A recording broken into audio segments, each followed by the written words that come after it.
hoje pela manhã eu recebi o deputado estadual Pastor Antônio, lá de Sergipe, esteve presente à audiência de ontem e já me situou sobre o andamento dos trabalhos, e o senhor pode contar comigo para assinar essa frente ou qualquer documento que haja na direção da proibição, da legalização da droga, né, que pegou um nome bonito, legalização para diversão, né, uma coisa assim, mais ou menos assim. Aproveito o momento também, já que estamos passando por esse momento da democracia brasileira, para reforçar o convite a todos os sergipanos e brasileiros para hoje à noite, às 22 horas, né, a Rede Bandeirantes estará transmitindo mais um debate presidencial, onde nós brasileiros poderemos, ao assistir o debate, formar consciência para que no dia 26 possamos decidir o nosso voto, ouvindo o contraditório, ouvindo os dois candidatos e formando a nossa consciência para que votemos naquele que conduzirá os destinos do país nos próximos anos. Mas, senhor presidente, senhoras e senhores senadores, em sua edição de 3 de setembro, a revista Isto É publicou interessante reportagem a respeito da juventude de nosso país, intitulada A Cabeça Política do Jovem Brasileiro. Com base em dados do Instituto Data Popular, a matéria conduz o leitor a uma conclusão inescapável.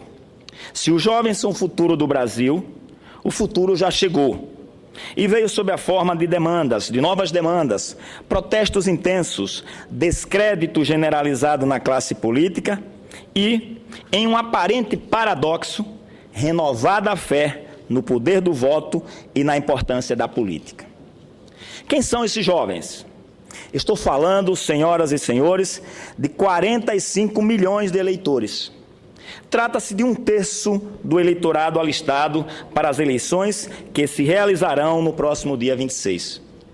Os votos desses jovens, que têm entre 16 e 33 anos de idade, serão extremamente importantes. Mais do que isso, nesse pleito, a participação da juventude será decisiva. O que pensa essa juventude a respeito da política brasileira, senhor presidente? Segundo a publicação, 63% dos jovens acham que o país não está no rumo certo. E 59% acreditam que o Brasil estaria melhor se não houvesse nenhum partido político. Em outra pesquisa, 75% dos jovens entrevistados disseram não confiar nos parlamentares. 35% expressaram falta de confiança na presidência da República e 59% afirmaram não confiar na justiça. Apenas 2% identificaram o Estado como um meio de melhorar suas vidas. No entanto, senador Fleury, 80% desses jovens reconhece o papel determinante da política no cotidiano nacional. E mais de 70% acreditam que o voto pode transformar o país. Estes dados convidam-nos a uma reflexão mais detida sobre a identidade, o papel e a importância desse segmento populacional para o futuro da democracia brasileira. É um exercício ao qual não podemos nos furtar, sob pena de sermos atropelados pelas transformações em curso no perfil da cidadania nacional. Senhoras e senhores senadores, ouvimos com acentuada frequência que nossos jovens são politicamente indiferentes, apáticos e omissos. Trata-se, creio, de uma avaliação equivocada. O que ocorre de fato é que muitos políticos não falam a linguagem dos jovens. Entre a classe política e a juventude, parece haver uma barreira comunicacional, um entrave que deve urgentemente ser removido. Como sintetizou Renato Meirelles, presidente do Instituto Data Popular, os jovens são digitais e os políticos são analógicos. Nosso grande desafio é, portanto, a criação, dentro do sistema político brasileiro, de uma ponte intergeracional capaz de integrar os mundos da política e da juventude.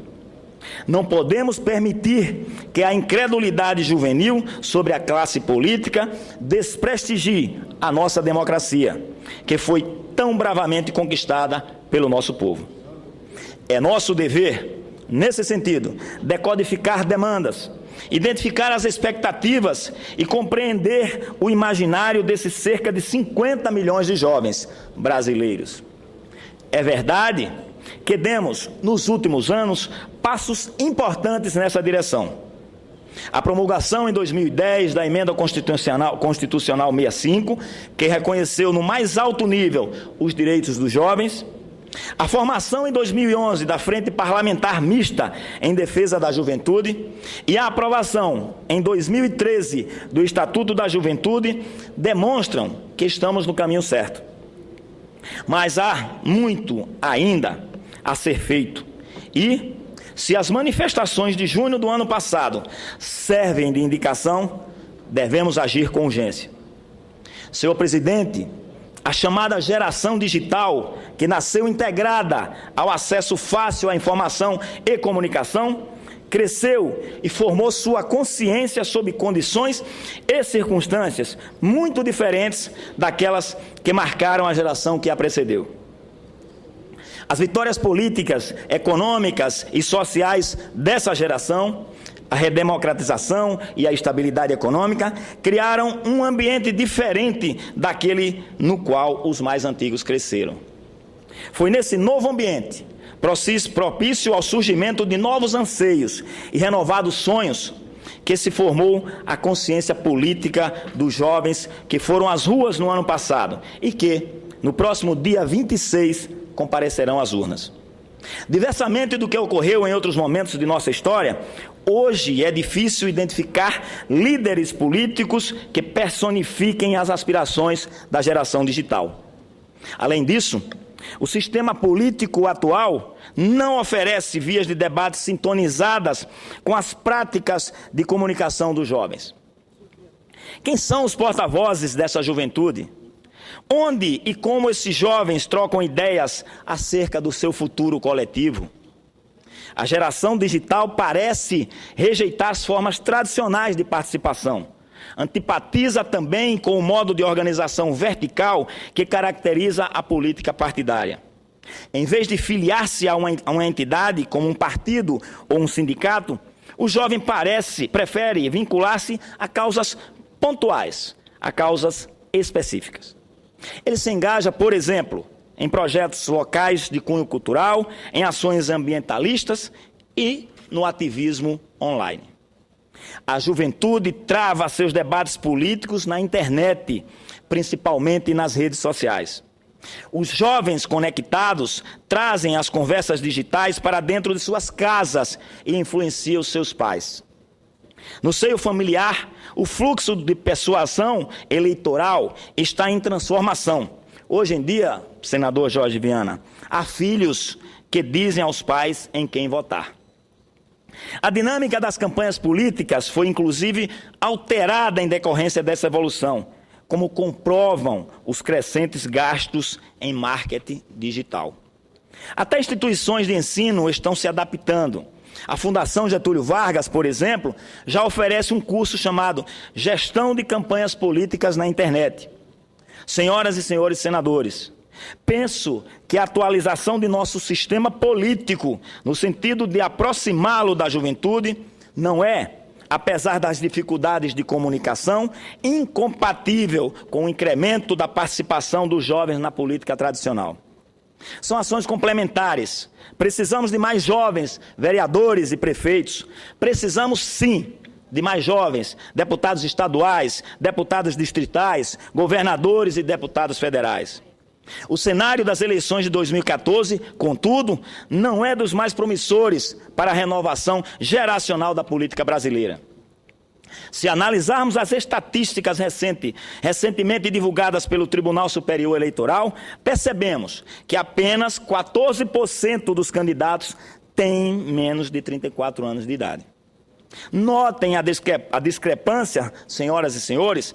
A juventude compõe 33% do eleitorado, mas apenas 14% são candidatos. O que fez o jovem brasileiro deixar de gostar de política? Será que o atual modelo de campanhas eleitorais, cada vez mais caro, está intimidando nossos jovens a participarem politicamente de forma mais efetiva do destino do nosso país? Peço aos jovens que se engajem, que participem, que lancem suas candidaturas, pois a democracia brasileira se enfraquece sem a contribuição ativa da juventude. Isso é muito sério, senhor presidente. As estatísticas do TSE indicam uma tendência no sentido de os jovens não trilharem as vias tradicionais de atuação política. Se for esse o caso, como solucionaremos o problema? Como preservaremos a democracia representativa sem o protagonismo dessa geração digital? Para que os jovens venham à política, a política terá de ir até os jovens. Não há, creio, outra saída. Devemos destravar os caminhos da política para a juventude. Devemos viabilizar a participação ativa e eficaz dos jovens na definição das políticas públicas. Nobres colegas, o surgimento de novos modos de ação política juvenil não constitui acontecimento que se restringe ao nosso país. Trata-se de um fenômeno global.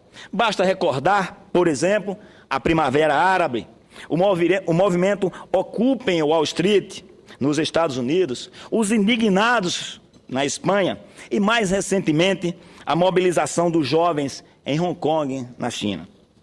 Em algumas regiões do mundo, o enfrentamento político cedeu lugar ao conflito armado e, na sequência, à instabilidade institucional.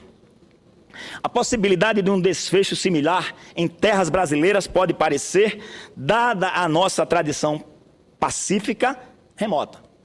No entanto... Eu queria, com sua autorização, só agradecer, senador Cacá Andrade, a presença dos alunos, das alunas que estão nos visitando, a turma do ensino fundamental de Planaltina de Goiás, da Escola Complexo 05 de Planaltina. Sejam bem-vindos a Brasília e ao Senado. E aproveito também para cumprimentar os da Escola Virgínio Santilo, do 3º ano do ensino médio de Anápolis, Goiás, também, que estão nos visitando. Sejam bem-vindos ao Senado e peço desculpas ao senador Cacá Andrade, mas era uma maneira da gente agradecer a visita desses jovens que nos dão a honra da visita. Obrigado. E o nosso discurso vai exatamente na direção, da participação política dos jovens. É bastante oportuno aí. Obrigado a vocês pela presença. No entanto, os episódios mais violentos ocorridos durante as manifestações de junho de 2013 comprovam que a indignação nacional traz, ainda que em bolsões isolados e minoritários, as sementes da violência. É necessário evitar, a todo custo, a combinação explosiva da falta de representatividade com a perda de perspectiva. Se nossos jovens ficarem à margem da política e não vislumbrarem um futuro melhor, a saúde da nossa democracia estará seriamente ameaçada. É por isso que devemos analisar com muito cuidado um dado que o IBGE divulgou no ano passado. Quase 10 milhões de brasileiros com idade entre 15 e 29 anos não trabalham e não estudam. São jovens nem, ou seja, aqueles que nem trabalham, nem estudam. Em países nos quais esses jovens não dispõem de amparo familiar e social sólidos, a dupla ameaça do desemprego juvenil e da evasão escolar é uma receita para o desastre. Sem trabalho, sem apoio da família e sem esperança, aumentam significativamente as chances de que o jovem flerte com o radicalismo, com o envolvimento cada vez mais crescente com as drogas e com a criminalidade. Talvez seja muito cedo para concluir que estamos diante de uma bomba relógio social. Ainda que não seja este o caso, é prudente acelerarmos o processo de incorporação política da juventude. Senhoras e senhores senadores, A ascensão social que vivenciamos durante as últimas décadas deve ser complementada com a oxigenação de nossas práticas políticas. A integração plena da juventude brasileira aos processos políticos é fase da construção nacional que não pode ser adiada. Temos muito trabalho à frente. No curto prazo, é vital para a democracia brasileira que a juventude se engaje, discuta e participe. Convoco, portanto, os 45 milhões de jovens eleitores a darem o primeiro passo e comparecerem maciçamente às urnas no próximo dia 26 e a exercerem o seu direito livre e soberano de escolher de forma consciente e desprovida de qualquer preconceito o futuro presidente da nossa pátria. Para encerrar, repito aqui uma frase do filósofo Platão: não há nada de errado com aqueles que não gostam de política. Simplesmente serão governados por aqueles que gostam. Era o que tinha a dizer, senhor presidente, senhoras e senhores senadores.